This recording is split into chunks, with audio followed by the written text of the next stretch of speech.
Hello everyone, कैसे हैं आप लोग। स्वागत है एक बार फिर से आप सभी लोगों का द स्टडीज प्लेटफॉर्म पर। यूपीएससी का मेंस एग्जामिनेशन हो रहा है। जीएस पेपर थर्ड आज हो चुका है। जीएस पेपर थर्ड में इकोनॉमी का जो सेक्शन है उस पर डिस्कस कर लेते हैं कि कैसे क्वेश्चन यूपीएससी ने पूछे हैं। जनरली यूपीएससी ने हमेशा की तरह ही टॉपिक से टॉपिक को जोड़ते हुए, सब्जेक्ट से सब्जेक्ट को जोड़ते हुए क्वेश्चंस पूछे हैं। कुछ क्वेश्चंस फैक्चुअल भी हैं जो सीधे सीधे कोर इकोनॉमिक कॉन्सेप्ट से पूछे गए हैं।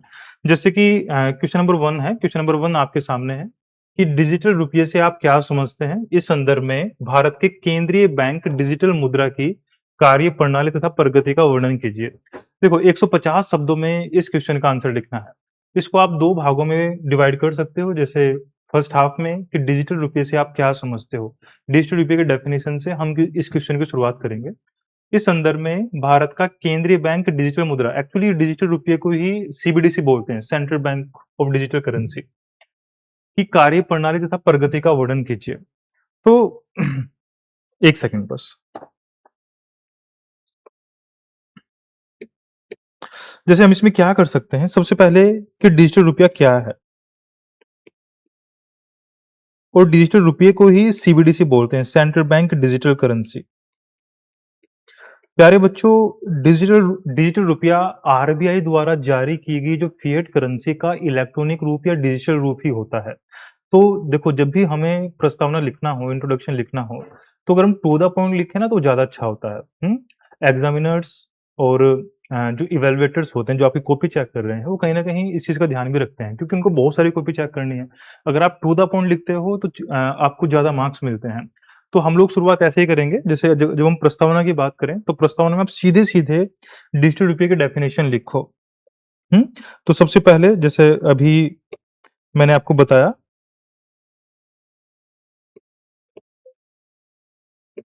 जैसे आप उत्तर लिखना स्टार्ट करो ना, तो आप सीधे सीधे डिजिटल रुपये की डेफिनेशन लिखो। डेफिनेशन में क्या लिखोगे कि आरबीआई द्वारा जारी की गई फिएट करेंसी का ही डिजिटल या इलेक्ट्रॉनिक रूप डिजिटल या इलेक्ट्रॉनिक रूप डिजिटल रुपया या सीबीडीसी है। आप इसको ऐसे भी लिख सकते हो कि भाई सीबीडीसी क्या है, कि सीबीडीसी आरबीआई द्वारा जारी की गई फिएट करेंसी का ही एक डिजिटल या इलेक्ट्रॉनिक रूप है। तो ये इसकी डेफिनेशन हो गई। अब आप जैसे कि ये भौतिक रूप में तो नहीं होता, जैसे आप करेंसी नोट्स देखते हो तो होता क्या है कि आपके मोबाइल में, आपके इलेक्ट्रॉनिक डिवाइस में इलेक्ट्रॉनिक फॉर्म, जैसे वॉलेट्स होते हैं ना, उसमें स्टोर होता है। तो आप यह पॉइंट भी इसमें ऐड कर सकते हो कि यह भौतिक रूप में न होकर आपके मोबाइल या डिवाइस में इलेक्ट्रॉनिक रूप से उपलब्ध होता है। तो ये इसकी एक तरीके से प्रस्तावना हो गई। डन। मुझे लगता है कि आप ऐसा कुछ, क्योंकि देखो, जैसे पूछा डिजिटल रुपया क्या है, तो आप शुरुआत ऐसे ही करोगे, डिजिटल रुपया क्या है। फिर जैसे ही आप इस क्वेश्चन पर जाओगे, इस संदर्भ में भारत का जो सीबीडीसी है, डिजिटल रुपया, उसकी कार्य प्रणाली की, एक काम कैसे करता है तथा इसकी प्रगति का वर्णन कीजिए। प्यारे बच्चों, डेफिनेटली अगर आप लोगों ने डिजिटल रुपये के बारे में पढ़ा होगा तो आप लोगों को पता होगा कि डिजिटल रुपये के दो प्रकार होते हैं। जैसे एक होता है खुदरा डिजिटल रुपया और एक थोक डिजिटल रुपया। जो खुदरा डिजिटल रुपया है वो सामान्यतः है जो आम लेन देन में है, एक पर्सन दूसरे पर्सन के साथ में उसका भुगतान या उसके लेन देन में उसका यूज कर सकता है, रोजमर्रा के जीवन से संबंधित है। जो थोक डिजिटल रुपया है वो बड़े वित्तीय संस्थान या बैंक कई बार आपस में भी लेन देन में उसका यूज करते हैं। कई बार सरकारी प्रतिभूतियों के निपटान के लिए भी जो थोक डिजिटल रुपया है उसका यूज किया जाता है। तो हम ऐसा लिख सकते हैं कि के रूप में उपलब्ध होता है। फिर इसमें कि डिजिटल रुपये के प्रकार, डिजिटल रुपया दो प्रकार का होता है, दो प्रकार का होता है। फर्स्ट, खुदरा डिजिटल रुपया, और सेकंड, थोक डिजिटल रुपया। अच्छा, इन दोनों के बारे में थोड़ा-थोड़ा बताते सही ना कि खुदरा डिजिटल रुपये का यूज़ कैसे, थोक डिजिटल रुपया कैसे? एक्चुअली इन दोनों का ही यूज़ जैसे शुरुआत में जब पायलट प्रोजेक्ट के रूप में इसकी शुरुआत की गई, तो नवंबर 2022 में पहले थोक डिजिटल रुपये की शुरुआत की गई और फिर दिसंबर 2022 में खुदरा डिजिटल रुपये की शुरुआत की गई। तो आप थोड़ा-सा एक-एक, 2-2 लाइन में इसको बताते हुए और फिर हम इसका जो न नेक्स्ट हाफ है, इस प्रश्न का जो सेकंड हाफ है कि इसकी कार्यप्रणाली तथा प्रगति का वर्णन, तो आप नेक्स्ट लिख सकते हो कि हेडिंग के माध्यम से भी लिख सकते हो कि डिजिटल रुपये की कार्यप्रणाली तथा इसकी प्रगति। डिजिटल रुपये की कार्यप्रणाली तथा इसकी प्रगति।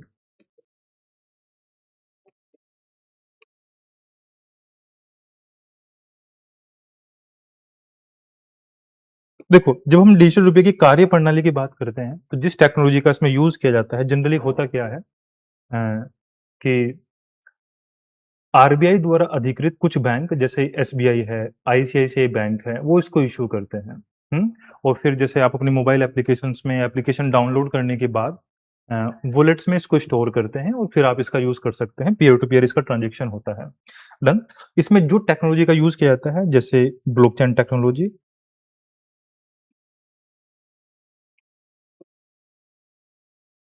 और प्यारे बच्चों, आपको इसका भी मुख्यतः यूज़ करना है डीएलटी। डीएलटी क्या है? Distributors laser technology, distributor laser technology.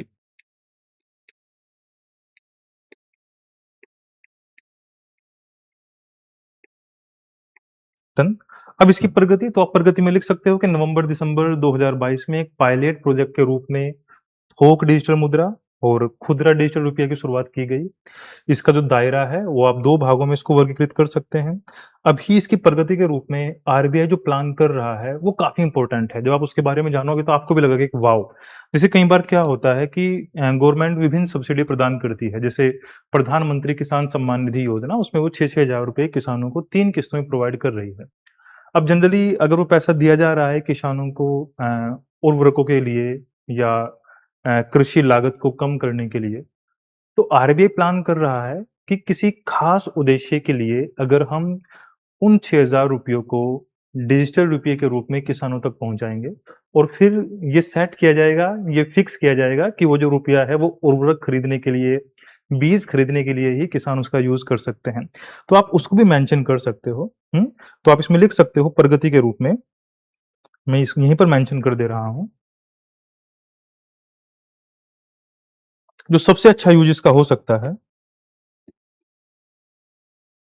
देखो, ये पॉइंट्स तो आप लोग मेंशन करोगे कि पायलट प्रोजेक्ट के रूप में इसकी कब शुरुआत की गई, इसका दायरा क्या है,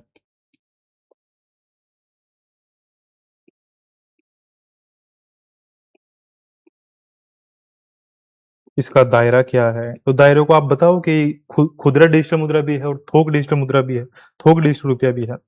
नेक्स्ट वन, जिस पर मुझे लगता है कि ये क्वेश्चन बना है क्योंकि ये न्यूज़ में था काफ़ी ज़्यादा, कि किसी खास उद्देश्य के लिए इसका यूज़ हो सकता है। और प्यारे बच्चों, उसके लिए जो शब्द यूज़ किया जाता है ना,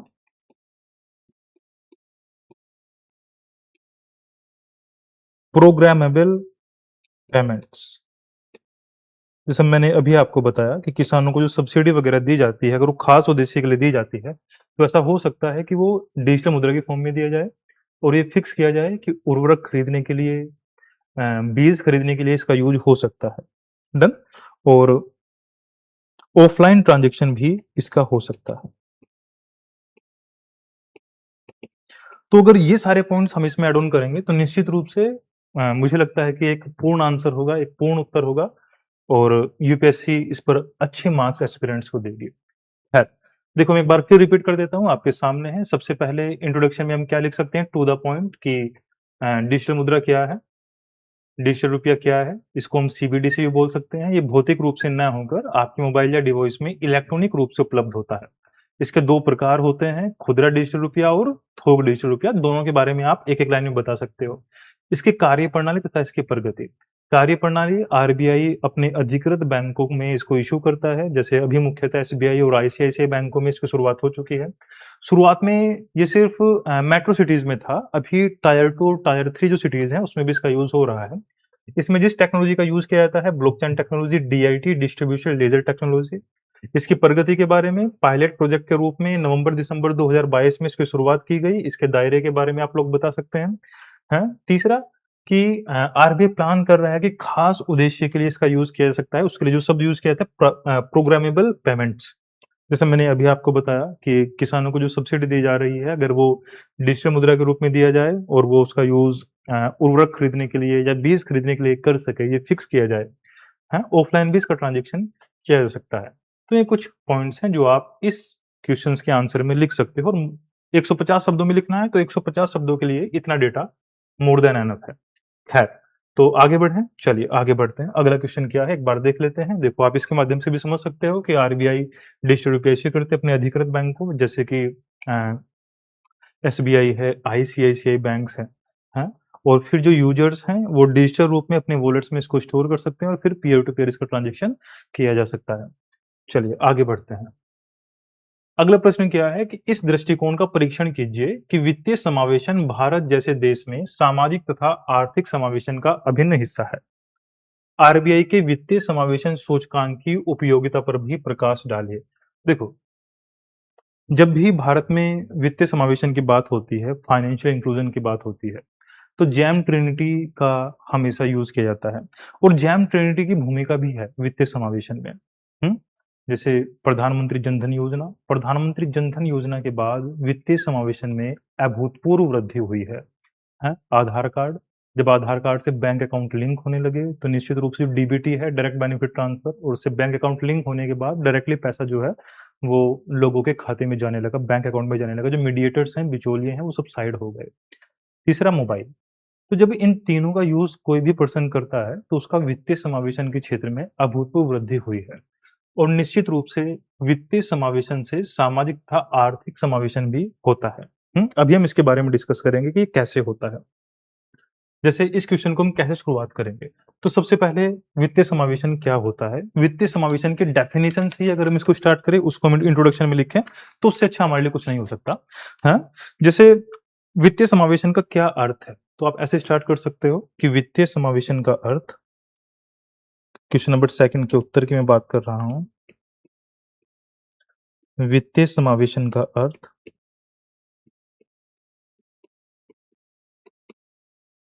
या वित्तीय समावेशन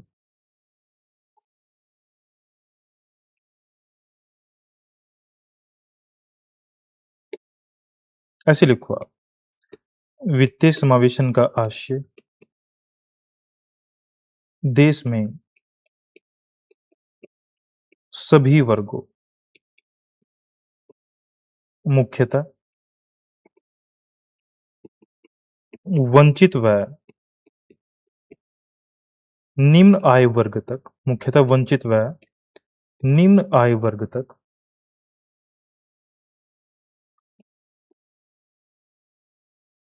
वहनीय लागत पर, वहनीय लागत पर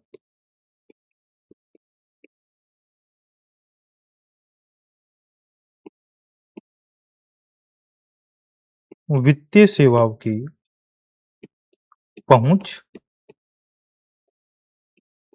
सुनिश्चित कराने से है। डेफिनेटली इससे अच्छी डेफिनेशन नहीं हो सकती है। अब ये मत बोलना कि सर आप करा रहे हो तो आपको ऐसा लग रहा है, आप देख लो कहीं पर भी। जब भी वित्तीय समावेशन की बात होगी, ये परफेक्ट डेफिनेशन है। वित्तीय समावेशन का आशय देश में सभी वर्गों, मुख्यतः वंचित व निम्न आय वर्ग तक वहनीय लागत पर वित्तीय सेवाओं की पहुंच सुनिश्चित कराने से है। और वित्तीय सेवाओं में क्या आएगा, सिर्फ बैंकिंग सेवा से नहीं है, सिर्फ बैंक,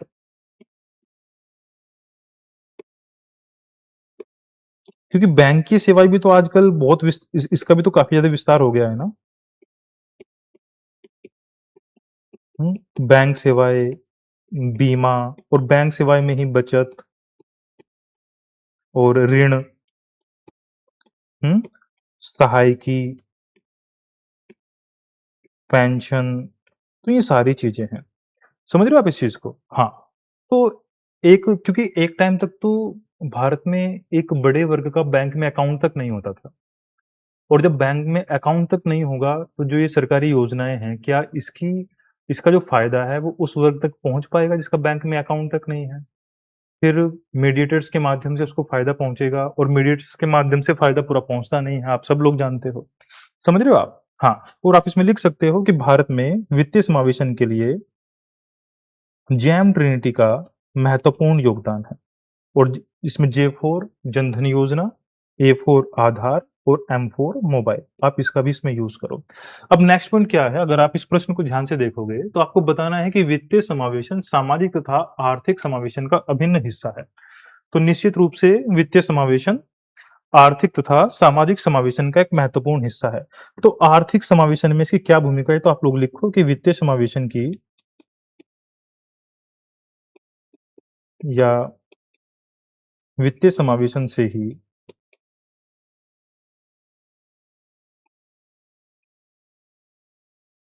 आर्थिक समावेशन तथा सामाजिक समावेशन में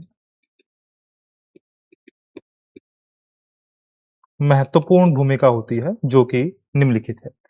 अब आप इसको दो भागों में डिवाइड कर सकते हो, आर्थिक समावेशन में भूमिका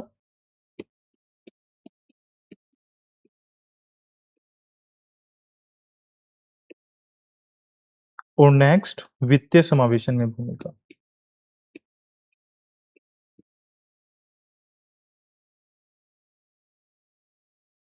जैसे आर्थिक समावेशन में भूमिका कैसे? देखो, आर्थिक समावेशन जैसे मैंने अभी आपको बताया कि ऋण तक पहुंच सुनिश्चित होना। पहले तो आप लोग देखोगे कि गांव देहात में एक एक एक पर्सन जो है वो व्यापारी वर्ग से हैं, लोन ले लिया, और फिर लोन जो है उसका इंटरेस्ट इतना ज़्यादा है, क्योंकि वो जो इंटरेस्ट होता है वो पर मंथ के हिसाब से होता है। बैंक का जो इंटरेस्ट होता है वो वार्षिक होता है, उसका इंटरेस्ट की तरह उसका इंटरेस्ट ही खत्म नहीं होता। ज़मीन तक बेचनी पड़ जाती है, ऐसे आपने बहुत सारी हिंदी फ़िल्में देखी होंगी। तो इसमें आप कुछ पॉइंट्स मेंशन कर सकते हैं, जैसे ऋण तक पहुँच सुनिश्चित होना,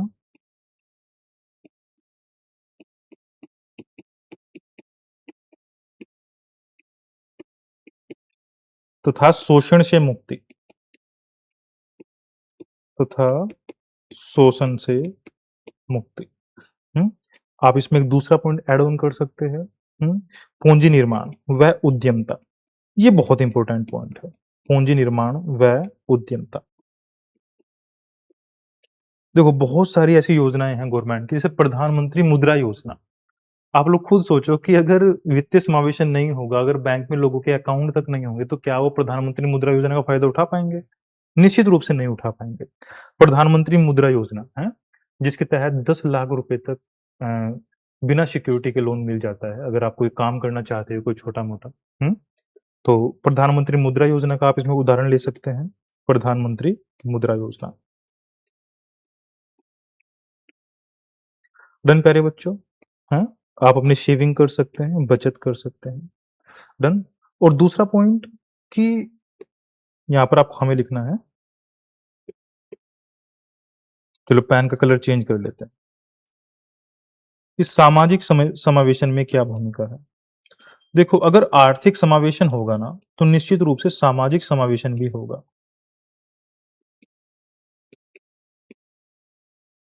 नहीं लगता आपको ऐसा? जैसे जब डीबीटी के माध्यम से लोगों के अकाउंट में डायरेक्ट पैसा जाएगा, तो निम्न आय वर्ग, वंचित वर्ग जो है वो सामाजिक रूप से भी सुदृढ़ होता है। हैं? जैसे एक महत्वपूर्ण पॉइंट, महिला सशक्तिकरण। आपको लग रहा होगा सर कैसे? बहुत सारी गवर्नमेंट की स्कीम्स ऐसी आती है जो महिलाओं को प्राथमिकता देती है। हैं? अगर महिला लोन लेती है तो उसको कम इंटरेस्ट रेट पे लोन मिलता है। महिला सशक्तिकरण। हुँ? और निश्चित रूप से समावेशी विकास।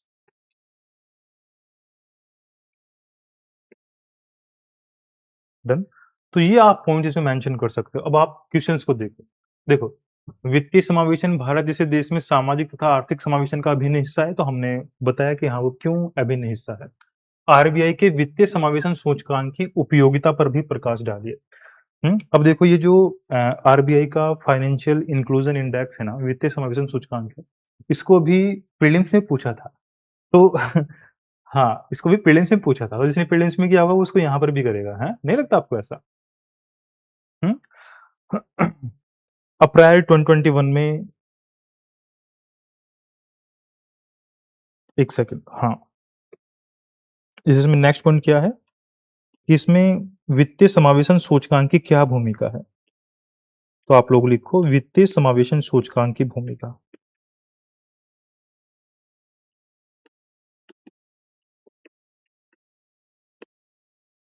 तो 2021 में आरबीआई ने इस सूचकांक की शुरुआत की थी, और इसका महत्वपूर्ण रोल यही था कि देश में वित्तीय समावेशन किस स्तर पर हो रहा है, इसकी गुणवत्ता क्या है।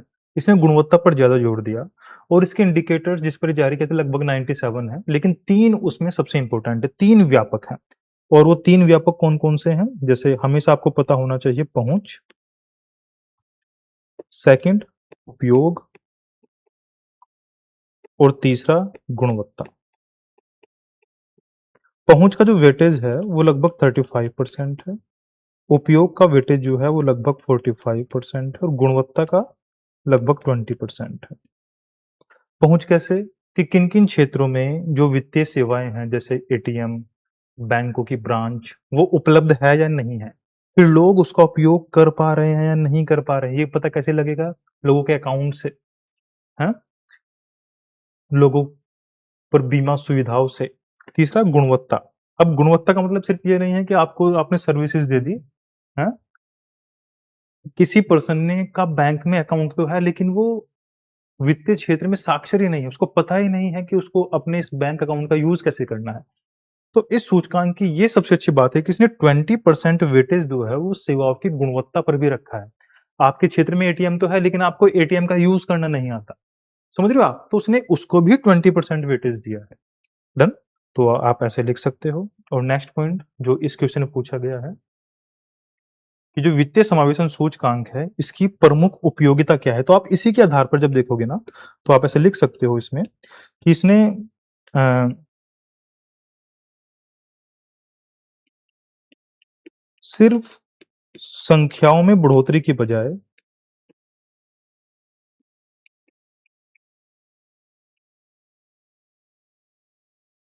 गुणवत्ता और साक्षरता पर जोर, गुणवत्ता और साक्षरता पर जोर। सेकंड, लक्षित नीति निर्माण में, एक लक्षित समूह के लिए नीतियों के निर्माण में, क्योंकि पता होगा ना कि हाँ भाई कहाँ लोग जो है वो कौन सी स्कीम का लाभ उठा पा रहे हैं, तो फिर उनको टारगेट करते हुए पॉलिसीज बनाई जा सकती है।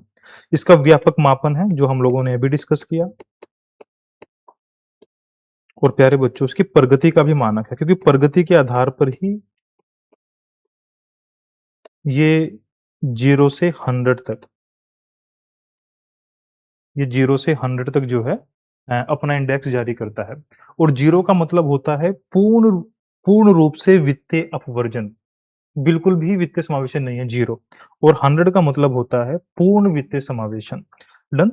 तो ये इसकी उपयोगिता है। तो मुझे लगता है कि अगर आप इन पॉइंट्स का यूज़ करोगे इस आंसर्स में, तो एक परफेक्ट आंसर्स होगा। हैं? आप लोग देख सकते हो। सबसे पहले हम लोगों ने डिस्कस किया कि वित्तीय समावेशन क्या होता है। फिर हम लोगों ने डिस्कस किया कि वित्तीय समावेशन की आर्थिक समावेशन में क्या भूमिका है, और वित्तीय समावेशन की सामाजिक समावेशन में क्या भूमिका है। डन? और फिर वित्तीय समावेशन सूचकांक क्या है और इसकी क्या भूमिका है, वो हम लोगों ने डिस्कस किया। देखना यहाँ पर ये क्वेश्चन जो है वो कंप्लीट हो जाता है, इसमें कोई डाउट तो नहीं है ना? फिर हम लोग आगे बढ़ते हैं।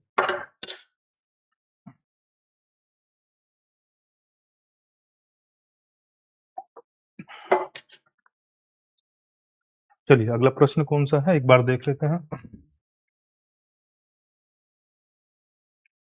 भारतीय कृषि में लागू किए गए विभिन्न तकनीकी मिशनों का वर्णन कीजिए एवं खाद्य सुरक्षा में उनकी भूमिका का परीक्षण कीजिए। हुँ? देखो निश्चित रूप से जिसने इकोनॉमी को सही से पढ़ा होगा, कृषि क्षेत्र में तकनीकी मिशनों की, क्योंकि अभी तक आप जितने प्रश्न देखोगे ना, और हम जितने प्रश्न डिस्कस करेंगे, जैसे लगभग 8 से 9 क्वेश्चन है जो इकोनॉमी से हैं। 8 से 9 क्वेश्चन में से लगभग 5 से 6 क्वेश्चन ऐसे हैं जो एग्रीकल्चर सेक्टर से है। और जब आप साइंस एंड टेक्नोलॉजी में भी क्वेश्चन देखोगे ना पेपर थर्ड में, तो वहां पर भी साइंस एंड टेक्नोलॉजी में भी कृषि से लिंक करके क्वेश्चन बनाया है?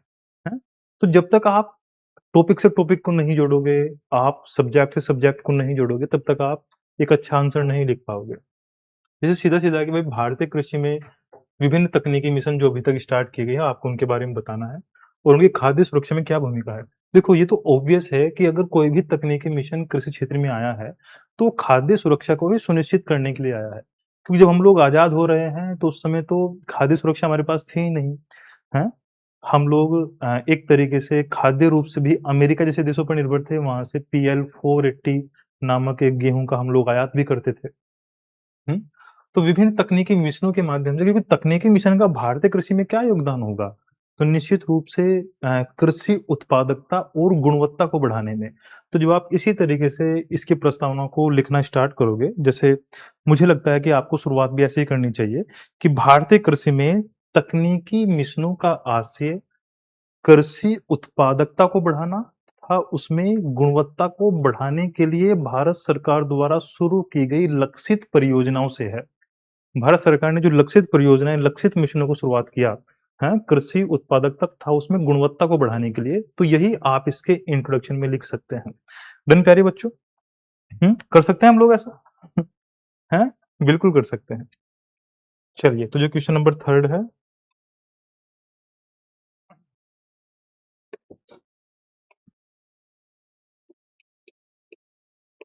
तो इसमें आप शुरुआत ऐसे ही करो, जैसे तकनीकी मिशनों का क्या आशय होगा भारतीय कृषि में? तो आप इंट्रोडक्शन में ऐसे लिख सकते हो। मैं कई बार बोलता हूँ कि भाई अगर आप टू द पॉइंट लिखना एक बार आप सीख गए ना, क्योंकि बहुत सारे बच्चे यार भूमिका इतनी बड़ी बना देते हैं ना, क्वेश्चंस पर आते-आते एक पैराग्राफ हो जाता है। ऐसा नहीं करना है। जो क्वेश्चन में पूछा गया टू द पॉइंट आप उसको लिखिए, हैं? कि भारतीय कृषि में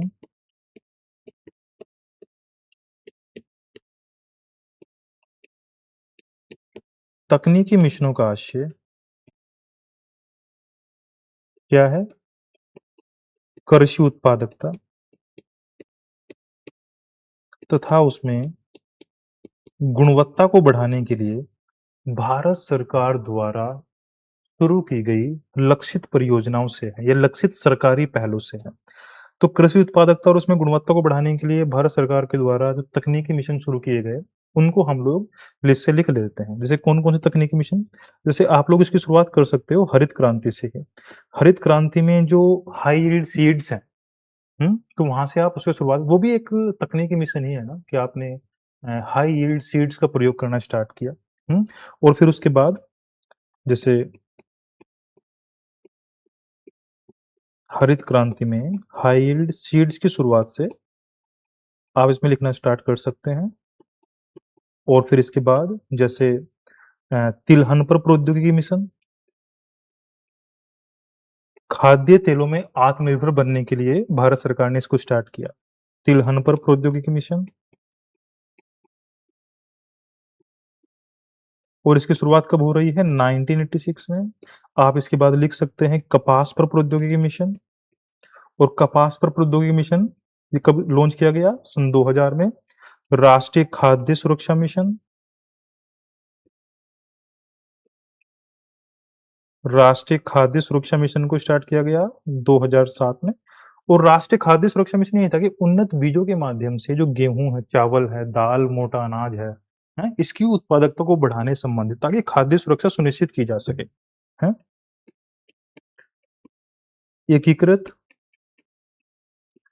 एकीकृत बागवानी विकास मिशन 2014 में। और आप इसमें एक और मेंशन करना, राष्ट्रीय संधारणीय कृषि मिशन। देखो, राष्ट्रीय संधारणीय कृषि मिशन क्या था? ये जलवायु अनुकूलन कृषि के लिए है। जलवायु अनुकूलन कृषि के लिए, क्योंकि जलवायु परिवर्तन की वजह से आप लोग देखते होंगे कई बार मानसून बहुत ज्यादा आता है, कई बार मानसून बहुत कम आता है। तो उसकी वजह से कृषि उत्पादन में एक अस्थिरता बनी हुई है, एक अनिश्चितता बनी हुई है। तो राष्ट्रीय संधारणीय कृषि मिशन ये था कि हम जलवायु अनुकूलन कृषि में किस तरीके से किसानों को जागरूक कर सकते हैं। डन प्यारे बच्चों? और निश्चित रूप से इसकी खाद्य सुरक्षा में भूमिका होगी ही, निश्चित रूप से होगी। तो खाद्य सुरक्षा में किस तरीके से इसकी भूमिका है, तो आप लोग इसमें क्या लिखोगे? ये खाद्य सुरक्षा को कैसे सुनिश्चित करता है? तो खाद्यान्न की प्रचुर उपलब्धता। क्योंकि खाद्य सुरक्षा का मतलब ही क्या है कि एटलीस्ट समाज के हर वर्ग तक, मुख्यतः वंचित वर्ग और निम्न आयु वर्ग तक खाद्यान्न को पहुंचाना। तो खाद्यान्न की प्रचुर उपलब्धता, और सिर्फ खाद्यान्न की प्रचुर उपलब्धता ही नहीं, उसकी पोषण सुरक्षा भी सुनिश्चित करना। हम्म और जलवायु अनुकूलन कृषि में, जैसे हम लोगों ने अभी डिस्कस किया, जलवायु अनुकूलन कृषि में और किसानों की आय बढ़ाने में भी, किसानों की आय बढ़ाने में भी। डन प्यारे बच्चों, तो ये पॉइंट्स जो है आप इसमें ऐड ऑन कर सकते हो। ये एक सिंपल लेकिन अच्छा प्रश्न था जो आप लोगों के सामने है। अगर आप लोगों ने इनके बारे में नहीं पढ़ा होगा तो निश्चित रूप से आप इसको नहीं कर सकते। चलिए आगे बढ़ते हैं। नेक्स्ट जो क्वेश्चन हमारे सामने है, कृषि उत्पाद विपणन की अदक्षता हेतु उत्तरदायी कारकों को समझाइए। कृषि उत्पाद विपणन की अदक्षता को कम करने में ई वाणिज्य किस प्रकार सहायता करता है? बहुत अच्छा प्रश्न है। देखो, आपको बताना है inefficiency of agri produce marketing. Agri produce marketing की इनएफिशिएंसी क्या है? देखो, अगर कृषि उत्पाद विपणन में ही अदक्षता होगी तो निश्चित रूप से किसानों की आय नहीं बढ़ेगी। किसानों की आय न बढ़ने का जो एक मुख्य कारण है भारत में, वो यह भी है कि जो एग्रीकल्चर मार्केटिंग है, कि किसान अपने सामान को बेचना है, उसकी नीलामी कैसे हो रही है, उसमें पारदर्शिता है या नहीं है, एपीएमसी जो मंडियां हैं उनकी क्या भूमिका है। तो निश्चित रूप से आप इसमें उन्हीं सब बिंदुओं का यूज करोगे। और इसमें ई कॉमर्स प्लेटफॉर्म किस प्रकार सहायता करता है? देखो, अगर आपके दिमाग में ये होगा ना कि ई कॉमर्स प्लेटफॉर्म में सबसे पहले जो आएगी उसमें दो चीज आपको ध्यान देगा, पारदर्शिता और पहुंच। पारदर्शिता से कैसे होगा कि पारदर्शिता से जो खाद्यान्न है उसका जो मूल्य है वो सुनिश्चित हो पाएगा। डन। और जब एक्सेस की बात करते हैं तो एक्सेस में दोनों ही चीजें हैं, जैसे किसानों तक ग्राहक और ग्राहक तक किसान। तो जब ये पहुंच सुनिश्चित होती है ई कॉमर्स प्लेटफॉर्म से, तो निश्चित रूप से वो किसानों के लिए भी अच्छा है और जो कंज्यूमर्स हैं, जो उपभोक्ता है, ये उनके लिए भी अच्छा है। डन। तो ई कॉमर्स प्लेटफॉर्म किस प्रकार सहायता करते हैं, तो इसी को कोर बनाकर जो हम लोगों ने अभी डिस्कस किया, आप इसमें एक अच्छा आंसर लिख सकते हो। देखो,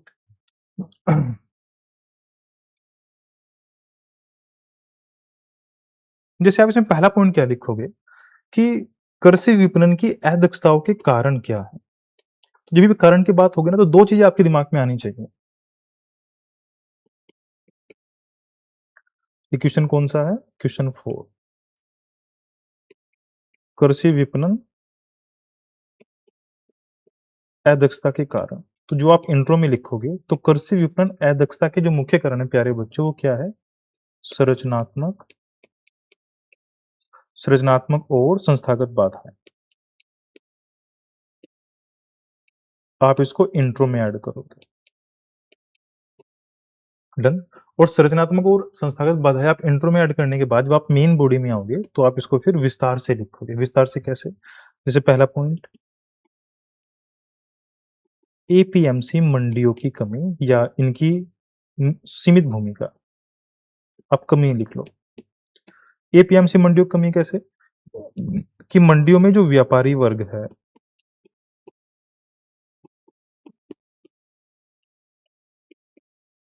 व्यापारी वर्ग का एकाधिकार है। जो खाद्यान्न की नीलामी प्रक्रिया है वो अपारदर्शी है। खाद्यान्न की जो नीलामी प्रक्रिया है वो अपारदर्शी है। दूसरा आप पॉइंट इसमें क्या लिख सकते हो? बिचौलियों की लंबी श्रृंखला। हालांकि इसको काफी हद तक कम भी किया गया है, लेकिन आप इसको लिखो।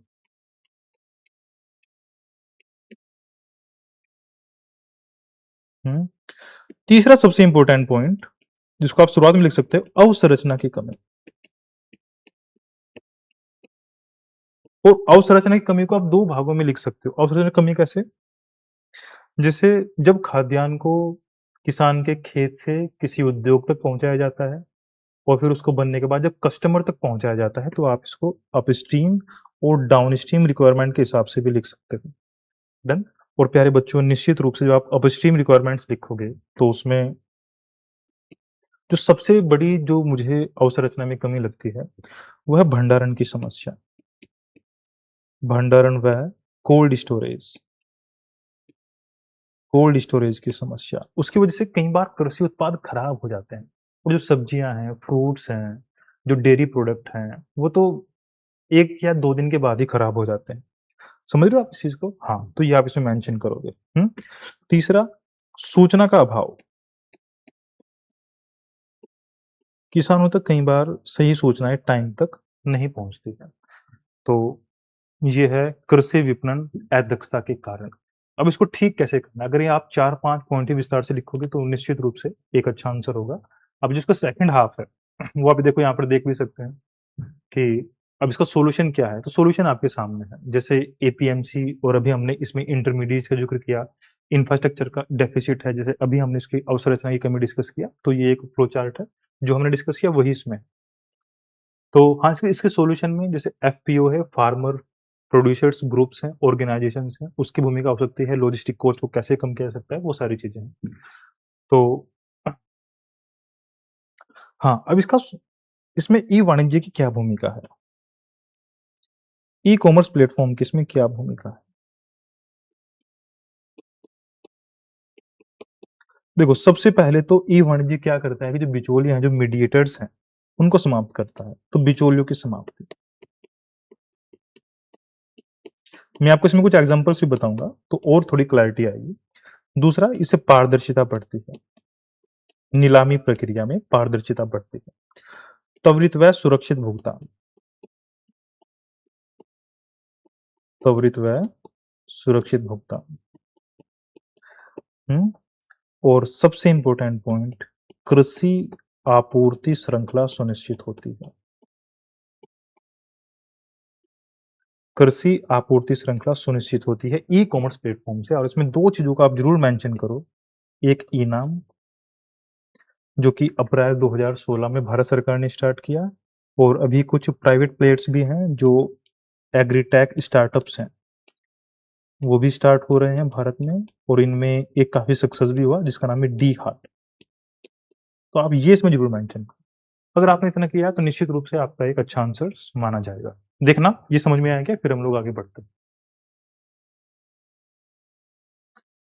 डन प्यारे बच्चों, आगे बढ़ें क्या? चलिए अगला प्रश्न देखते हैं। अगला प्रश्न क्या है? क्वेश्चन नंबर 11, भारत की ऊर्जा सुरक्षा। देखो ये क्वेश्चन इकोनॉमी से भी है, ये क्वेश्चन साइंस एंड टेक्नोलॉजी से भी है, ये क्वेश्चन ज्योग्राफी से भी है? क्योंकि ये टॉपिक ही ऐसा है ऊर्जा सुरक्षा।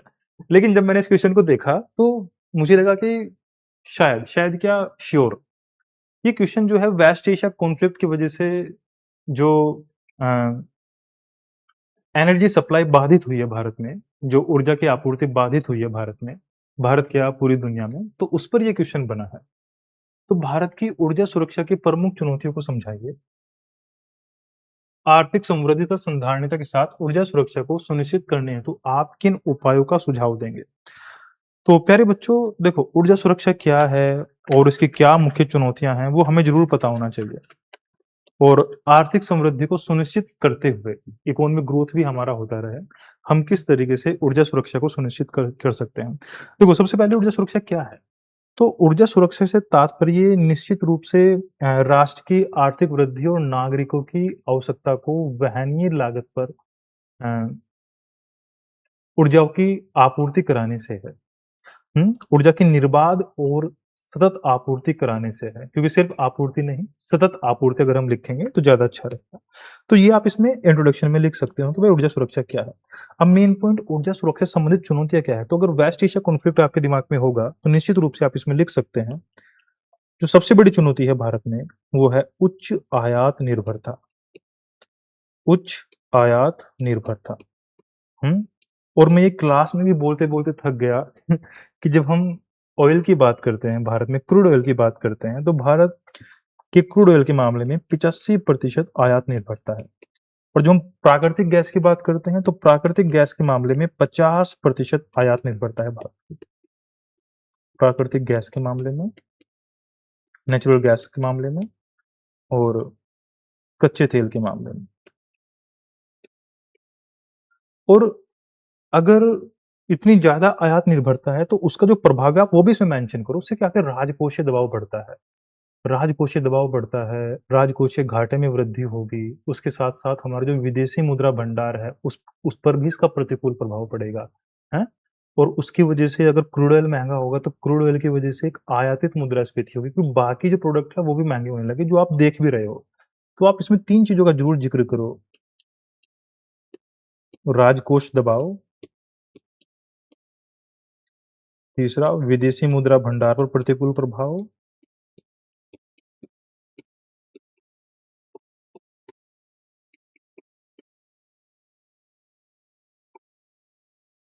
अच्छा दिखाई नहीं दे रहा है इधर?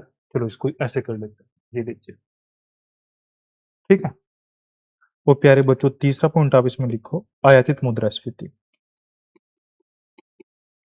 जिससे भारत जूझ भी रहा है और इसी पर ये क्वेश्चन बना है, जितनी मेरी बुद्धि लगती काम करती है। तो उच्च आयात निर्भरता एक महत्वपूर्ण चुनौती। इसके बाद हम इसमें क्या लिख सकते हैं प्यारे बच्चों? भू राजनीतिक अस्थिरता, क्योंकि भू राजनीतिक अस्थिरता की वजह से ही हम इस क्वेश्चन को कर पा रहे हैं, हैं? क्योंकि आयात में विविधता नहीं है ना, आयात के जो स्रोत है उसमें विविधता नहीं है ना, मेजरली वो एक ही जगह से आ रहा है। भू राजनीतिक अस्थिरता। तीसरा पॉइंट, कोयले पर अत्यधिक निर्भरता। आज भी भारत में जो ऊर्जा है उसका लगभग 50% कोयले से ही उत्पादन हो रहा है। चौथा, हम लोग नवीकरणीय ऊर्जा पर काम तो कर रहे हैं लेकिन नवीकरणीय ऊर्जा के स्टोरेज संबंधित चुनौतियां भारत में आज भी बनी हुई है।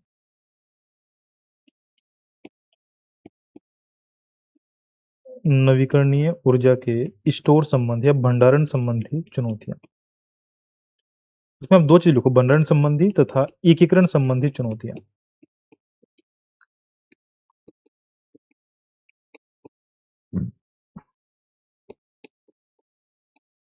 देखो, स्टोर करने के भी 3 मेथड्स हैं, वो आप लोग साइंस एंड टेक्नोलॉजी में पढ़ोगे।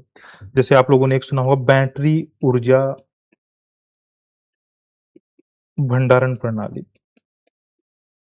क्योंकि इसका कॉस्ट बहुत ज़्यादा आता है। एक आप लोगों ने सुना होगा यांत्रिक ऊर्जा, तो आप उसको यांत्रिक ऊर्जा में कन्वर्ट करते हैं। तीसरा थर्मल पावर, इसके माध्यम से भी आप नवीकरणीय ऊर्जा को स्टोर करते हैं। इनकी कॉस्ट बहुत ज़्यादा आती है, तो ये एक मुख्य चुनौती है। अब इसके उपाय क्या हैं, वो आपको बताना है। इसको आप कैसे ठीक कर सकते हैं, यही है ना क्वेश्चन में? हाँ। आर्थिक समृद्धि और संधारणीयता को सुनिश्चित करते हुए ऊर्जा सुरक्षा सुनिश्चित करने के उपाय आपको बताने हैं। तो उसके क्या उपाय होंगे? देखो, जब भी उपाय की बात होगी तो नवीकरणीय ऊर्जा की बात होगी ही। और आप लोगों ने पढ़ा होगा कि निश्चित रूप से 2030 तक गैर जीवाश्म स्रोतों से 500 गीगावाट एनर्जी हमें जनरेट करनी है। और आप लोगों ने राष्ट्रीय हरित हाइड्रोजन मिशन के बारे में भी सुना होगा, तो आप इन दोनों मिशनों के बारे में ज़रूर इसमें ज़िक्र करें। इसका उपाय क्या होगा? सबसे पहले जो आयातित स्रोत हैं, उनका विविधीकरण करना होगा। अगर आयातित स्रोतों का विविधीकरण होगा, जैसे हम बाहर से इम्पोर्ट कर रहे हैं, तो एकदम से तो ठीक नहीं होगा ना। वही एकदम से हम आत्मनिर्भर तो नहीं हो पाएँगे ना। तो जो आयातित स्रोत है उसका विविधीकरण करना होगा, ताकि अगर कहीं पर भू राजनीतिक अस्थिरता बनती भी है, तो दूसरा ऑप्शन हमारे पास हमेशा रहे। एक पॉइंट प्यारे बच्चों, हमें ऊर्जा दक्षता को बढ़ाना होगा।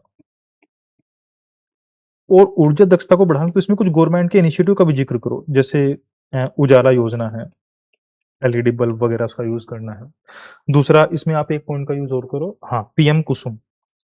पीएम कुसुम, जब आप किसी गवर्नमेंट इनिशिएटिव का नाम लेते हो ना, आपके उत्तर का वजन बढ़ जाता है फिर, हैं?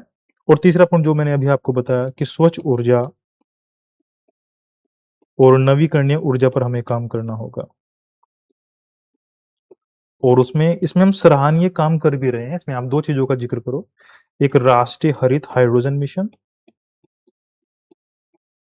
राष्ट्रीय हरित हाइड्रोजन मिशन और प्यारे बच्चों आप इसमें एक जिक्र करो कि 2030 तक गैर जीवाश्म स्रोतों से गैर जीवाश्म स्रोतों से 500 गीगावाट ऊर्जा हमें सृजित करनी है। डन। तो ये आपको करना होगा, अगर आपने इतने नहीं करे तो वाह तो मजा आ जाए हैं। चलिए खैर आगे बढ़ते हैं। देखना मैं एक बार फिर से रिपीट करा देता हूँ क्वेश्चन। ऊर्जा सुरक्षा की डेफिनेशन से आप इसको शुरू कीजिए। और ऊर्जा सुरक्षा के सामने चुनौतियां क्या क्या है, तो सबसे पहले चुनौती उच्च आयात निर्भरता, भू राजनीतिक अस्थिरता, कोयले पर अत्यधिक निर्भरता, नवीकरणीय ऊर्जा के सामने जो चैलेंजेस है, एक तो भंडारण की चुनौती है, एक उसके एकीकरण की चुनौती है। देखो ये क्वेश्चन जो है, जब तक आपकी साइंस टेक्नोलॉजी पर अच्छी पकड़ नहीं होगी तो आप इसका अच्छा आंसर नहीं लिख पाओगे। आप इसमें ये तो 1-2 पॉइंट लिख सकते हो कि उच्च आयात निर्भरता, क्योंकि न्यूज़ में भी था भू राजनीतिक स्थिरता। लेकिन जो नवीकरणीय ऊर्जा है, ये आप तभी लिख पाओगे जब आपको साइंस एंड टेक्नोलॉजी की भी अच्छी समझ होगी। चलो इसका उपाय क्या होगा? तो आयातित स्रोतों का विविधीकरण करना पड़ेगा, ऊर्जा दक्षता को बढ़ाना पड़ेगा, स्वच्छ ऊर्जा और नवीकरणीय ऊर्जा के स्रोतों को भी बढ़ाना होगा। डन। इसमें आप राष्ट्रीय हरित हाइड्रोजन मिशन और 2030 तक गैर जीवाश्म स्रोतों में 500 गीगावाट ऊर्जा को सृजन करने की बात ये आप इसमें मेंशन करोगे। डन करे बच्चों। चलिए आगे बढ़ते हैं, देख लेते हैं कि अगला प्रश्न हमारे पास कौन सा है। भारत में नवोन्मेषी उद्यम स्टार्टअप किस प्रकार उद्यमता, नवाचार तथा रोजगार को प्रोत्साहित कर रहे हैं? देखो भारत में जो स्टार्टअप इकोसिस्टम है ना, उस मामले में भारत दुनिया का तीसरा सबसे बड़ा देश बन गया है, जो कि बहुत अच्छी बात है। मुझे लग भी रहा था कि शायद इस पर क्वेश्चन आ सकता है, क्योंकि ये लगातार न्यूज़ में भी था कि भारत जो है स्टार्टअप इकोसिस्टम के मामले में दुनिया का तीसरा सबसे बड़ा देश बन चुका है। ये इसमें एक आर्टिकल आया था और काफ़ी इम्पोर्टेंट आर्टिकल था और यूपीएससी ने क्वेश्चन भी पूछा है। तो आपको बताना है कि स्टार्टअप किस प्रकार उद्यमता, नवाचार तथा रोजगार को प्रोत्साहित कर रहे हैं। उनकी कार्य प्रणाली में वैश्विक तथा घरेलू चुनौतियों की विवेचना कीजिए। उन चुनौतियों को पराजित करने हेतु उपयुक्त सुझाव दीजिए। चलो सबसे पहले तो हमें यही डिस्कस करना होगा कि स्टार्टअप किस प्रकार उद्यमता, नवाचार तथा रोजगार को प्रोत्साहित कर रहे हैं। अब इसमें 3 भाग है इस प्रश्न के। स्टार्टअप किस प्रकार उद्यमता, नवाचार, रोजगार को प्रोत्साहित कर रहे हैं। दूसरा, इसकी कार्य प्रणाली में क्या-क्या चुनौतियाँ हैं, क्या-क्या चैलेंजेस हैं और उन चुनौतियों को कैसे ठीक कर सकते हैं। डन? चलिए शुरुआत कैसे करोगे? भारत वर्तमान में दुनिया का तीसरा सबसे बड़ा स्टार्टअप इकोसिस्टम बन चुका है। ये आप यहाँ से आप शुरुआत कर सकते हो। और स्टार्टअप इकोसिस्टम डेवलप होने से क्या होता है कि देश में जो समाज है, वो जॉब सीकर से जॉब जनरेशन की तरफ बढ़ता है। तो आप ये अगर आप इंट्रोडक्शन में ये सब मेंशन करोगे तो अच्छा होगा, हैं? तो आप लिख सकते हो कि भारत वर्तमान में, अगर आपको इंट्रो लिखना हो तो आप ऐसे लिख सकते हो कि उत्तर कि भारत वर्तमान में दुनिया का दुनिया का तीसरा सबसे बड़ा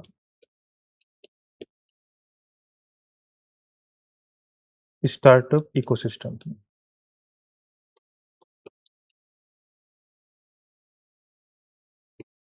स्टार्टअप इकोसिस्टम है।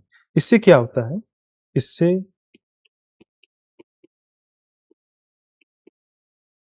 देश की अर्थव्यवस्था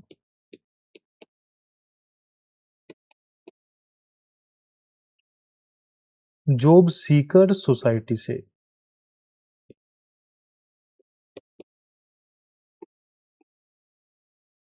जॉब क्रिएटर सोसाइटी की तरफ बढ़ती है, की तरफ रूपांतरित होती है।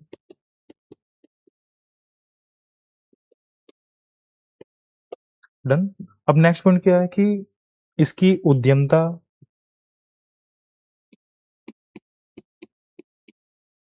नवाचार और रोजगार सृजन में क्या भूमिका है। रोजगार सृजन में क्या भूमिका है?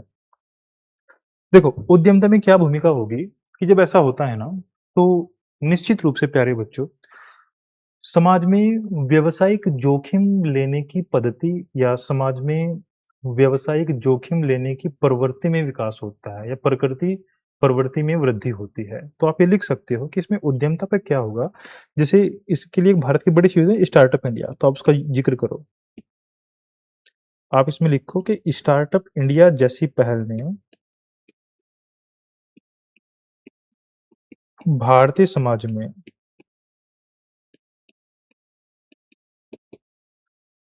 व्यावसायिक जोखिम लेने की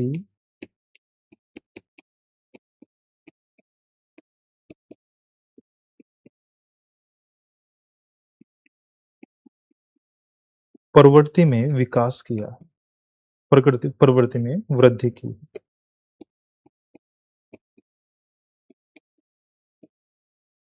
हुँ? नवाचार में कैसे? देखो, नवाचार क्या करता है कि जटिल समस्याओं को आसान बना देता है। ये जटिल समस्याओं को आसान कर देता है। और निश्चित रूप से आप इसमें कुछ उदाहरण लिख सकते हो। जैसे उदाहरण में क्या लिखो, जैसे आप लिखो कि कि एग्रीकल्चर में या कृषि क्षेत्र में जो अ, जैसे ई-नाम है या जो एग्रीटेक है, आप इसका ज़िक्र कर सकते हो। जैसे आप वित्तीय क्षेत्र में आप यूपीआई का ज़िक्र ज़रूर करो। नहीं लगता आपको डिजिटल ट्रांज़ैक्शन बढ़ाने में इसका कितना बड़ा योगदान है? हुँ? जैसे शिक्षा क्षेत्र में आप एडटेक लिख सकते हो, एडटेक। तो ऐसे कुछ उदाहरण हैं नवाचार में। अच्छा, रोज़गार सृजन तो होगा ही, रोज़गार सृजन कैसे होगा? जैसे गिग इकोनॉमी। भाई गिग इकोनॉमी में वृद्धि का एक बड़ा कारण जो है वो स्टार्टअप इकोसिस्टम है। जैसे जो डिलीवरी सर्विसेज़ हैं, जो डिलीवरी सेवाएँ हैं, इनमें काफ़ी वृद्धि हुई है, इसमें काफ़ी लोग काम करते हैं, रोज़गार जिनको मिलता है, हैं? तो आप इन चीज़ों का इसमें ज़िक्र कर सकते हैं। दूसरा, कार्यप्रणाली में प्रमुख चुनौतियाँ क्या-क्या हैं? आप एक बार देख लो ध्यान से। आगे बढ़ें? चलिए।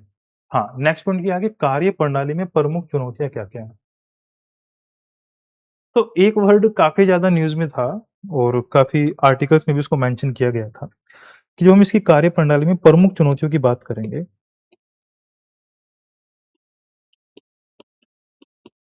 इसकी कार्यप्रणालियों में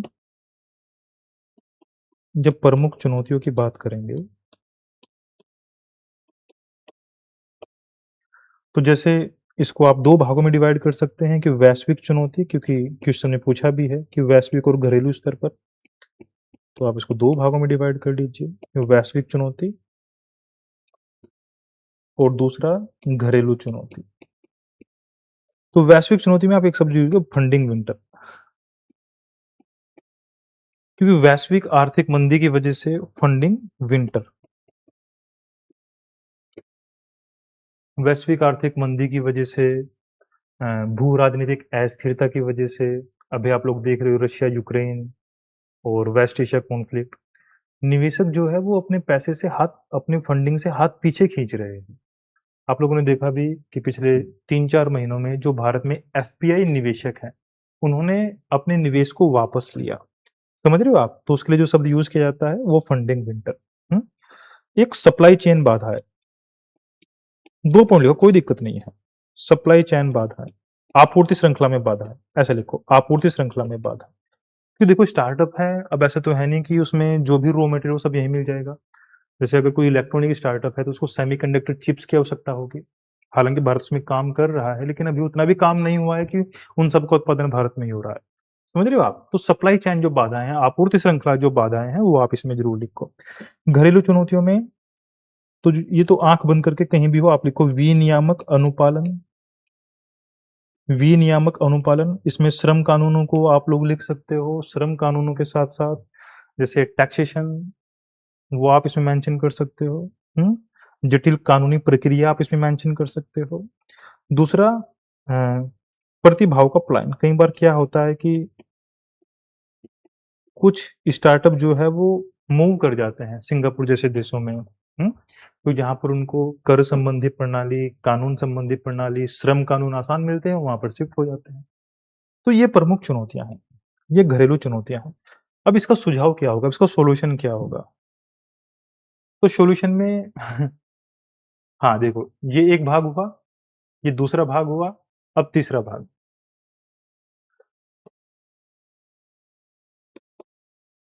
अब इसका सुझाव क्या है? इसमें क्या-क्या किया जा सकता है? देखो, अगर विदेशी निवेशक अपने फंड को वापस ले जा रहे हैं, तो निश्चित रूप से हमें जो हमारे घरेलू निवेशक हैं, उनका एकत्रीकरण करना होगा। उनके अंदर जो जोखिम लेने की क्षमता है, उसमें वृद्धि करनी होगी। तो घरेलू पूँजी का एकत्रीकरण, घरेलू निवेशकों का महत्व इसमें ज़्यादा हो जाता है। दूसरा जो अनुपालन है, जो जो विनियामक अनुपालन है, उसको हमें आसान बनाना होगा। जैसे वही जो अभी हमने बात की, जैसे श्रम कानून, जैसे कानूनी प्रणाली, जैसे तो उसमें आप एक शब्द यूज़ करोगे, ease of doing business, ease of doing business को ध्यान में रखना होगा और वो सारी गतिविधियाँ करनी होगी जिससे ईज़ ऑफ डूइंग बिज़नेस आसान हो जाए, हैं? और हम इसमें क्या कर सकते हैं, जैसे अ, डीप टेक और आर-एन-डी पर काम करना होगा। और इसमें एक उदाहरण आप ज़रूर लो जो अभी न्यूज़ में भी है और बड़ा अच्छा पॉइंट है, वो जब भी मैंने इस क्वेश्चन को देखा तो वो सबसे पहले मेरे दिमाग में आया। जैसे हम लोग ना अंतरिक्ष क्षेत्र में निजीकरण हो रहा है धीरे-धीरे और उसका एक बड़ा अच्छा एग्ज़ाम्पल है स्काई रूट एरोस्पेस। भाई ये भी तो एक स्टार्टअप ही है ना, स्काई रूट एरोस्पेस। और इसने अभी जो विक्रम 1 है, इसको लॉन्च किया, हैं? और भारत का पहली ये निजी स्टार्टअप है जिसने विक्रम 1 को लॉन्च किया। समझ रहे हो आप? तो इसका आप एग्ज़ाम्पल ज़रूर लो और यहाँ पर ये आपका जो उत्तर है वो कंप्लीट हो जाता है। देखना इसमें कोई डाउट तो नहीं है ना? फिर हम लोग आगे बढ़ते हैं। मैं एक बार फिर बता देता हूँ, जैसे सबसे पहला हमें लिखना था कि जो स्टार्टअप है, उसकी उद्यमता, नवाचार और रोज़गार सृजन में क्या भूमिका है, तो वो हम लोगों ने देखा। फिर उसकी चुनौतियाँ क्या है, तो उसको 2 भागों में बाँटा, वैश्विक चुनौती और घरेलू चुनौती। वैश्विक चुनौती निवेश की है, जिसको फंडिंग विंटर एक शब्द मेंशन किया। दूसरा आपूर्ति श्रृंखला में जो बाधाएँ हैं, वो हमने मेंशन किया। घरेलू चुनौतियाँ तो विनियामक अनुपालन, हाँ? प्रतिभाव का पलायन कई बार हो जाता है विनियामक अनुपालन की वजह से। सुझाव क्या है? तो घरेलू निवेशकों को इस क्षेत्र में आना होगा, अनुपालन को आसान बनाना होगा, उसके लिए ईज़ ऑफ डूइंग बिज़नेस संबंधित जितनी भी गतिविधियाँ हैं, उन सबको फॉलो करना होगा। डीप टेक और रिसर्च एंड डेवलपमेंट पर काम करना होगा और इसका एग्ज़ाम्पल है स्काई रूट एरोस्पेस द्वारा विक्रम 1 को लॉन्च करना। डन? आगे बढ़ें क्या? चलिए अगले प्रश्न पर आते हैं। भारतीय कृषि किस प्रकार खाद्य के अभाव से खाद्य अतिरिक्त स्तर तक रूपांतरित हुई है? भारतीय कृषि के विविधीकरण हेतु की गई विभिन्न सरकारी नीतियों को मैंने कहा था कि अगर 8वाँ क्वेश्चन है, तो उसमें 4 से 5 क्वेश्चन एग्रीकल्चर से है। हैं? तो ये अच्छी बात है, ऐसा? हुँ? चलिए ख़ैर, जब आप यूपीएससी का मुख्य परीक्षा का सिलेबस भी देखते हो ना, उसमें आप टॉपिक्स देखते हो, तो उसमें कृषि संबंधी जो टॉपिक्स हैं, उनकी भरमार आपको ज़्यादा देखने को मिलेगी। अभी तो आप लोगों ने साइंस एंड टेक्नोलॉजी क्वेश्चन नहीं देखे, अगर आप साइंस एंड टेक्नोलॉजी क्वेश्चन देखोगे, तो वो भी कहीं न कहीं एग्रीकल्चर से कनेक्ट होकर क्वेश्चन पूछे हैं। चलो, तो भारतीय कृषि किस प्रकार खाद्य के अभाव से आप लिखो कि जो हम लोग आज़ाद हो रहे हैं स्वतंत्रता उपरांत, तो उस समय अ, एक खाद्य का अभाव बना हुआ है। खाद्य के मामले में हमारी दयनीय स्थिति है। हम लोग अमेरिका जैसे देशों पर निर्भर हैं, जहाँ से हम पीएल 480 गेहूँ का आयात कर रहे हैं, तो वो आप इसमें मेंशन कर सकते हो। हुँ? दूसरा, भारतीय कृषि के विविधीकरण हेतु की गई विभिन्न सरकारी नीतियों का वर्णन कीजिए।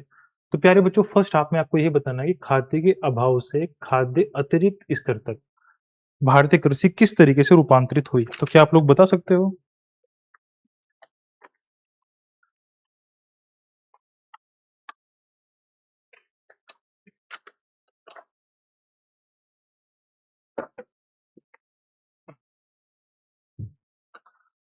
तो मैं तो यही कहूँगा जब आप इसका इंट्रो लिखो, तो आप जब आप इसका उत्तर लिखना स्टार्ट करो,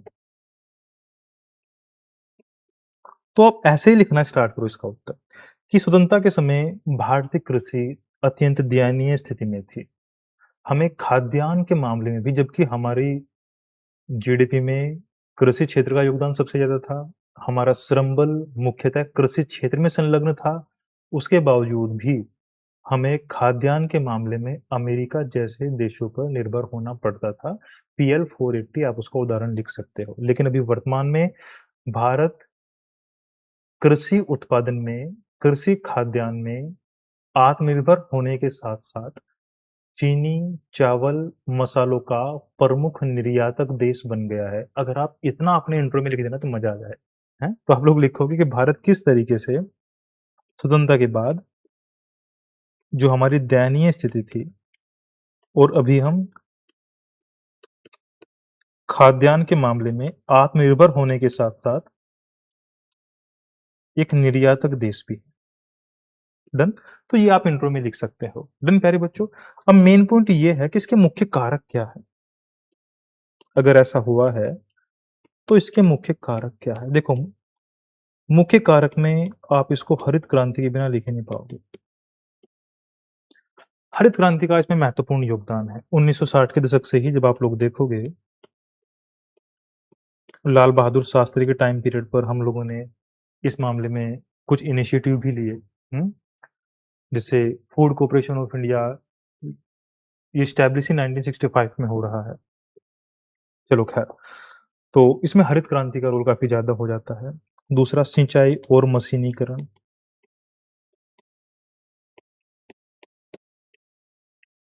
देखो भारत का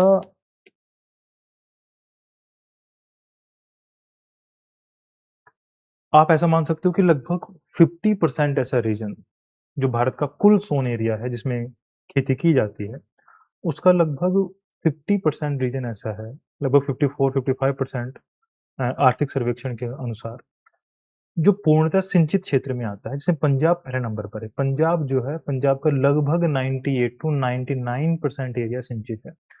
फिर पंजाब के बाद हरियाणा, उत्तर प्रदेश, बिहार, बंगाल, ये भारत का वो क्षेत्र है, जिसका मैक्सिमम शोन एरिया जो है, वो सिंचित क्षेत्रों में आता है। अगर भारत के कुछ क्षेत्रों को छोड़ दिया जाए, जो कि मानसूनों पर निर्भर है, तो भारत का लगभग 50% प्लस एरिया सिंचित क्षेत्र की कैटेगरी में आता है। तो सिंचाई और मशीनीकरण, तो आप इसमें लिख सकते हो कि मानसूनों पर निर्भरता कम हुई है। मानसूनों पर निर्भरता कम हुई है। डन? संस्थागत समर्थन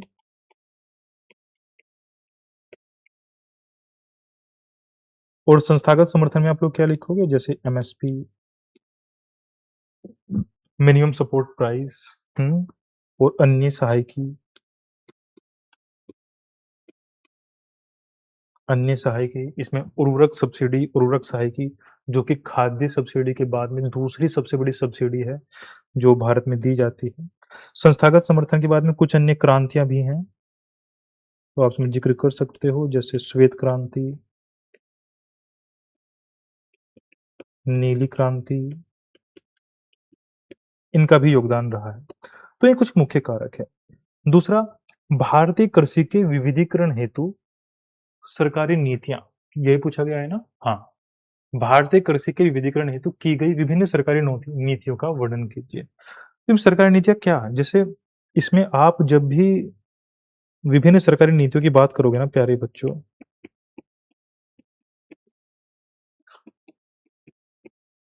तो मुझे लगता है व्यक्तिगत रूप से कि आप इसमें प्रधानमंत्री किसान संपदा योजना का जरूर जिक्र करो।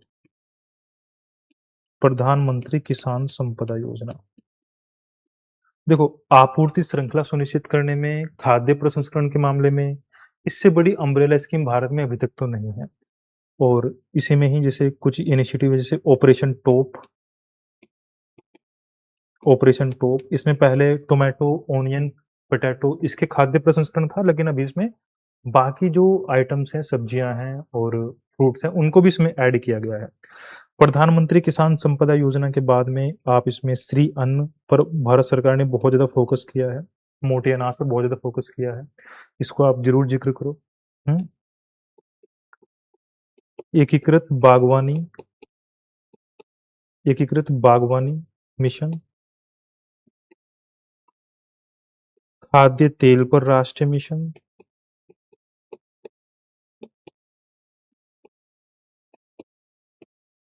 क्योंकि हम खाद्य तेल ना आयात करते हैं बहुत बड़ी मात्रा में। और प्यारे बच्चों, ई कॉमर्स प्लेटफॉर्म, अभी हम लोगों ने डिस्कस किया। ई कॉमर्स प्लेटफॉर्म में महत्वपूर्ण भूमिका है और इसमें ई नाम और जो अन्य एग्रीकल्चर एग्टेक जो इनिशिएटिव है, तो ये है जो आप इसमें मेंशन कर सकते हो। डन?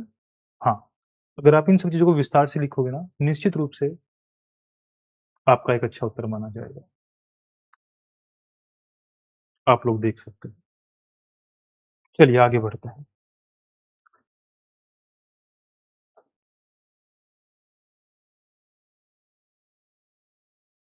भारत सरकार द्वारा कृषि क्षेत्र में प्रदान किए जाने वाले विभिन्न प्रकार के अनुदानों और सहायता की विवेचना कीजिए। वाव! कितना अच्छा प्रश्न पूछा है। और इसमें विश्व व्यापार संगठन के कृषि समझौते से संबंधित मुद्दों का परीक्षण कीजिए। ये तो फेवरेट क्वेश्चन हो गया। देखो जो सब्सिडीज़ हैं आप उसको विस्तार से बताओ, आप उसको डिवाइड करो, 2 क्या 3 भागों में आप उसको डिवाइड करो प्रदान करने के आधार पर। जैसे प्रत्यक्ष सब्सिडी जैसे प्रधानमंत्री किसान किसान सम्मान निधि और जैसे कुछ अप्रत्यक्ष और आगत सब्सिडी है, जैसे उर्वरक सब्सिडी है, ऋणों को माफ़ कर देना है, तो बिजली और सिंचाई सब्सिडी है, वो उसमें आ जाएगा। और एक तीसरा एमएसपी उसको आप अलग से लिखो, एमएसपी मिनिमम सपोर्ट प्राइस। तो ये सारी सब्सिडीज़ हैं, जो भारत सरकार के द्वारा दी जाती है, खैर इसको डिस्कस करते हैं। और विश्व व्यापार संगठन का जो कृषि समझौता है 1995 1995 में जो लागू हो रहा है, एग्रीमेंट ऑन एग्रीकल्चर। तो एग्रीमेंट ऑन एग्रीकल्चर के बारे में इसमें बताना है। अच्छा प्रश्न है, जिसने भी एग्रीमेंट ऑन एग्रीकल्चर के बारे में, क्योंकि एग्रीमेंट ऑन एग्रीकल्चर काफ़ी न्यूज़ में भी रहा। जब पहले भारत में किसान आंदोलन हुआ ना, तो उसमें किसानों का यह भी डिमांड थी कि भारत को एग्रीमेंट ऑन एग्रीकल्चर से वापस हो जाना चाहिए। क्योंकि उसमें क्या है कि जो सब्सिडीज़ दी जाती हैं, जिनको हम विभिन्न भागों में वर्गीकृत करते हैं, जैसे green box subsidy, amber box subsidy, blue box subsidy. तो एमएसपी जो है ना वो अम्बर बॉक्स सब्सिडी में आता है और amber box subsidy agreement on agriculture के अकॉर्डिंग वो सब्सिडी है जिसकी वजह से अंतर्राष्ट्रीय व्यापार विकृत होता है। समझ रहे हो आप इस बात को? हाँ। तो डब्ल्यूटीओ तो यही बोलेगा कि भाई आपको एमएसपी को बहुत सीमित करना चाहिए और हमारे लोग क्या बोल रहे थे कि भाई आपको अ, एक आपको एक अ, वैधानिक मान्यता देनी चाहिए, ये डिमांड थी। डन? तो खैर, तो इसमें हम क्या-क्या कर सकते हैं? सबसे पहले जो हम सब्सिडी की बात करेंगे, देखो ये एक फ्लो चार्ट है, इसमें दिया भी हुआ है। जैसे एनबीएस है, केसीसी है, सीड्स पर सब्सिडी है, मिनिमम सपोर्ट प्राइस है, हैं? प्रधानमंत्री फसल बीमा योजना है, एग्रीकल्चर इन्वेस्टमेंट फंड है, ई-नाम है, यह है। लेकिन इसको हम थोड़ा स्ट्रक्चरल वे में डिस्कस करेंगे। चलिए, तो इस क्वेश्चन में देखो हम लोग क्या-क्या कर सकते हैं। क्वेश्चन नंबर 14 अच्छा प्रश्न है, आसान है लेकिन काफ़ी महत्वपूर्ण प्रश्न है। देखो अगर आप लोग इकोनॉमी पढ़ रहे हो और आप लोगों ने एग्रीमेंट ऑन एग्रीकल्चर और सब्सिडीज़ के बारे में विस्तार से नहीं पढ़ा है एग्रीकल्चर वाले चैप्टर में, क्योंकि एग्रीकल्चर के कोर टॉपिक्स हैं, ये तो आपको पढ़ने ही पड़ेंगे। और इस पर देखो यूपीएससी ने क्वेश्चन भी पूछा है। तो जब प्रदान करने के तरीके के आधार पर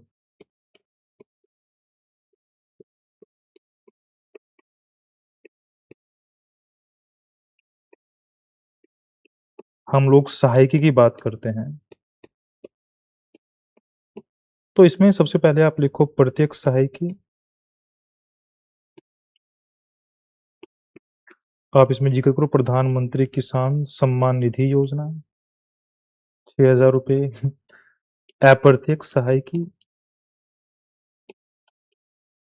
अप्रत्यक्ष सहायकी को कई बार आगत सहायकी भी बोला जाता है? और इसमें प्यारे बच्चों क्या किया जाएगा, जैसे उर्वरक सब्सिडी।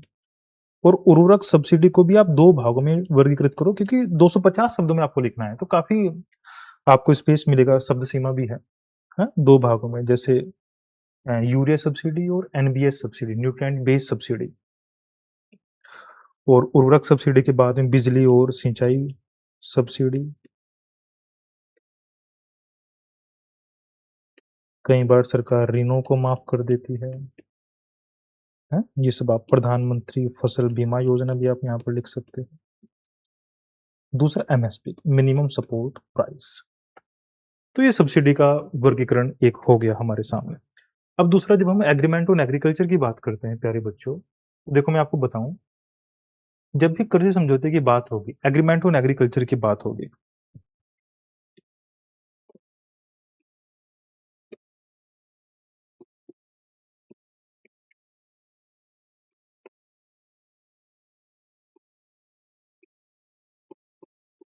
आप इसको 3 भागों में वर्गीकृत करो। 3 भागों में। 3 भाग कौन-कौन से? पहला, बाजार तक पहुँच, बाजार तक पहुँच। दूसरा, दूसरा आप लिखो घरेलू समर्थन। तीसरा, निर्यात सब्सिडी, एक्सपोर्ट सब्सिडी जो चाइना करता है। निर्यात प्रतिस्पर्धा, तो निर्यात सब्सिडी आ जाएगी। बाजार तक पहुँच कैसे? जैसे अमेरिका जैसे देश के इम्पोर्ट कोटा लगा देता है, टैरिफ लगा देता है, तो उसको हटा देना है। तो बाजार तक पहुँच सुनिश्चित करने का मतलब यही है कि टैरिफ्स और जो इम्पोर्ट कोटा है, इसको हटा देना, इसको समाप्त करना। घरेलू समर्थन, जो घरेलू सब्सिडीज दी जाती है, उसको 3 भागों में वर्गीकृत किया इसमें। जैसे green box, green box subsidies वो हैं जो व्यापार विकृत नहीं करती। जैसे पर्यावरण संरक्षण के लिए, आपदा राहत के लिए लोगों को खाद्यान्न को बांटना, तो उससे व्यापार विकृत नहीं होता, उससे ट्रेड डिस्टोर्शन नहीं होता। तो डब्ल्यूटीओ कहता है वो आप कर सकते हो, वो ग्रीन बॉक्स सब्सिडीज में आता है। फिर आता है एम्बर बॉक्स, नहीं पहले एम्बर बॉक्स हम बाद में करेंगे। ब्लू बॉक्स, ब्लू बॉक्स भी एक तरीके से ग्रीन बॉक्स सब्सिडी है विद कंडीशन, ये आप कर सकते हैं ये। तीसरा है अम्बर बॉक्स। अम्बर बॉक्स सब्सिडीज में वो सारी चीजें आती हैं, जिन वो सब्सिडीज आती है जिनकी वजह से व्यापार विकृत होता है, ट्रेड डिस्टोर्शन होता है, और इसमें डब्ल्यूटीओ रखता है एमएसपी को, मिनिमम सपोर्ट प्राइस को। और भी हैं लेकिन एमएसपी, समझ रहे हो आप इस बात को? तो अगर आप क्वेश्चन देखोगे ध्यान से,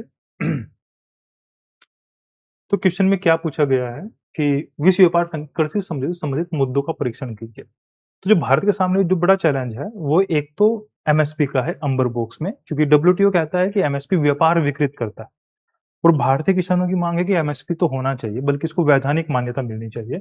तो ये एक प्रमुख मुद्दा है, और इसी की वजह से एक मुद्दा जनरेट होता है जिसको बोलते हैं D minimus support. D minimus support, WTO कहता है कि आप जो इस तरह की सब्सिडी है वो 10% तक आप दे सकते हो, लेकिन विकसित देश कहते हैं कि भारत अब विकासशील देश नहीं रहा है, अब इसको 10% सब्सिडी की मान्यता नहीं मिलनी चाहिए, 5% की कैटेगरी में आना चाहिए। तो ये 2 प्रमुख मुद्दे हैं, एक एमएसपी का और एक डी मिनिमस सपोर्ट का।